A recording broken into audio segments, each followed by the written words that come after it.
네, 지금 서울 등 서쪽 지역은 비구름이 물러가고 맑은 하늘이 드러나 있습니다. 쌀쌀함만 감돌고 있는데요. 우산 대신 겉옷 챙겨 나오셔야겠습니다. 이 비구름은 1시간 전보다 더 동쪽으로 이동했고요. 강원과 경북 지역에 영향을 주고 있습니다. 지금 기상특보 상황을 보시면 강원 북부 산지에 대설주의보가 내려져 있고요. 동해안과 경북 내륙, 전남과 제주엔 강풍주의보가 계속되고 있습니다. 동쪽 지역은 오전까지 비가 더 내리겠습니다. 강원 산지와 동해안, 경북에 10에서 40mm, 그 밖에 동쪽 지역에 5에서 20mm가량이 더 내리겠고요. 강원 산지에는 최고 5cm 안팎의 눈이 더 내리겠습니다. 이 비구름과 함께 찬 공기가 내려와 기온이 뚝 떨어졌습니다. 겉옷으로 체온 조절 잘 해주셔야겠습니다. 날씨였습니다.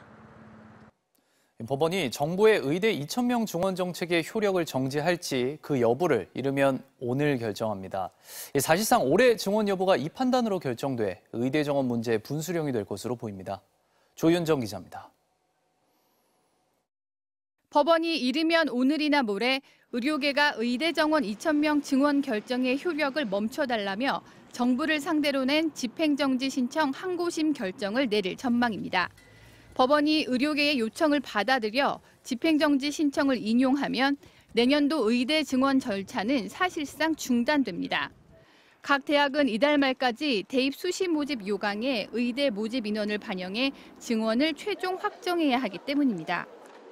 정부가 재항고를 하더라도 대법원 판단이 그 전까지 나오기는 물리적으로 어렵습니다.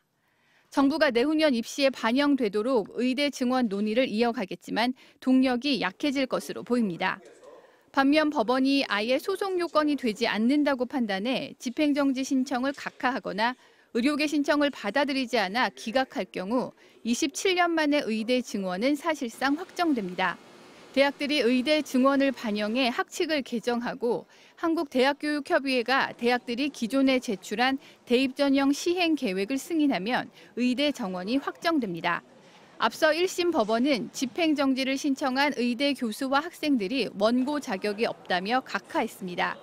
하지만 2심 법원은 정부의 의대 증원과 관련된 추가 자료를 요청하는 등 증원 결정의 적법성까지 판단하겠다는 뜻을 내비쳤습니다. 의대 교수들은 법원 판단을 앞두고 대응 방안 논의에 들어갔습니다.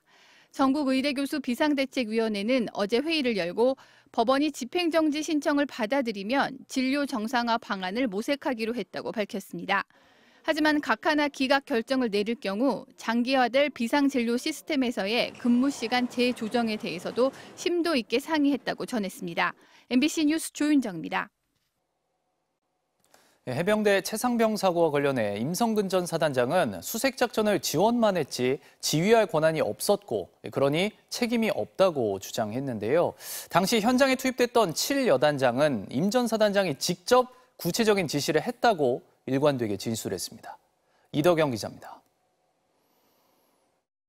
작전을 지시하지 않았다. 지시할 권한이 없어 책임도 없다는 것이 임성근 전 사단장의 주장입니다.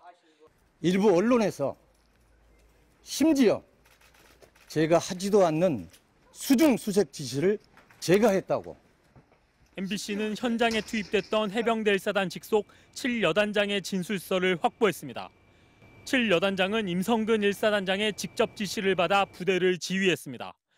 임 사단장은 당시 현장 작전 통제권은 육군으로 넘어가 자신은 지휘권이 없었다고 했습니다. 하지만 7여단장의 진술은 반대입니다. 최상병 사망 전까지도 작전 통제권을 가진 육군과의 원격 화상회의, VTC는 단 한 차례도 없었다고 했습니다. 육군 54단장이 찾아와 작전 지도를 한 적도 없었습니다.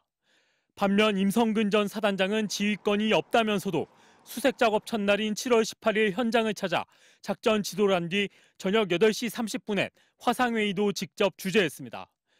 이 회의에서 임 전 사단장이 전반적으로 작전에 대한 평가와 지침을 내렸다는 겁니다.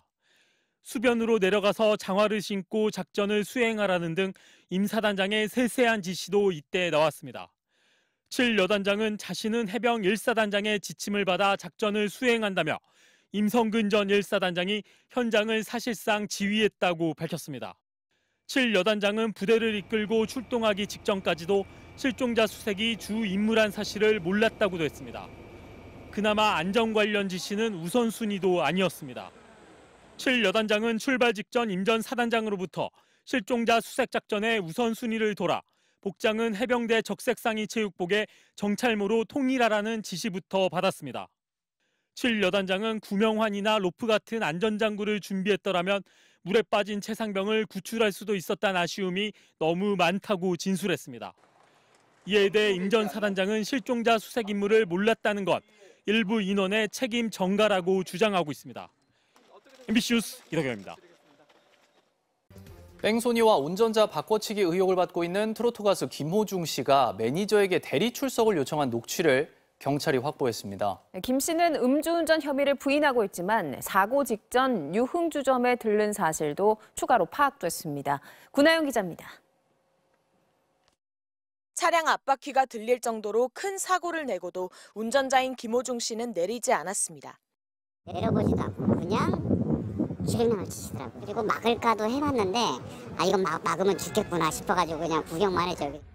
2시간 후 경찰에 자수한 건 김 씨의 매니저였습니다. 사고 당시 김 씨가 입었던 옷을 입고 경찰서를 찾았습니다. 소속사는 김 씨 모르게 매니저가 독단적으로 벌인 일이라고 해명했습니다. 하지만 경찰은 김 씨가 매니저에게 음주운전 사고를 냈다며 대신 경찰에 출석해달라고 한 녹취를 확보했습니다. 경찰은 김 씨에게 범인 도피 교사 혐의를 적용할지 검토하고 있습니다. 김 씨가 사고 직전 서울 강남의 한 유흥주점에 방문했던 것도 경찰 조사에서 확인됐습니다. 사고 이후 17시간 만에 경찰에 출석한 김 씨는 음주 측정에서 음성을 받았는데 김 씨는 경찰 조사에서 유흥주점에 갔지만 술은 마시지 않았다고 주장한 것으로 전해졌습니다. 김 씨의 차량에는 블랙박스는 있었지만 메모리 카드가 없었습니다. 김 씨는 원래부터 없었다는 입장이지만 경찰은 누군가 메모리 카드를 빼돌렸을 가능성이 있다고 보고 사라진 메모리 카드를 찾기 위해 압수수색 영장을 신청했습니다.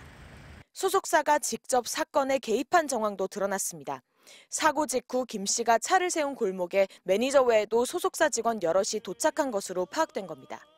김 씨 소속사 측은 김 씨가 사고 후 당황해 후속 조치를 제대로 못했을 뿐이라며 가수 보호를 위해 최선을 다하겠다는 입장입니다. 또 오는 18일 예정된 공연을 그대로 진행하겠다고 밝혔습니다. MBC 뉴스 구나연입니다.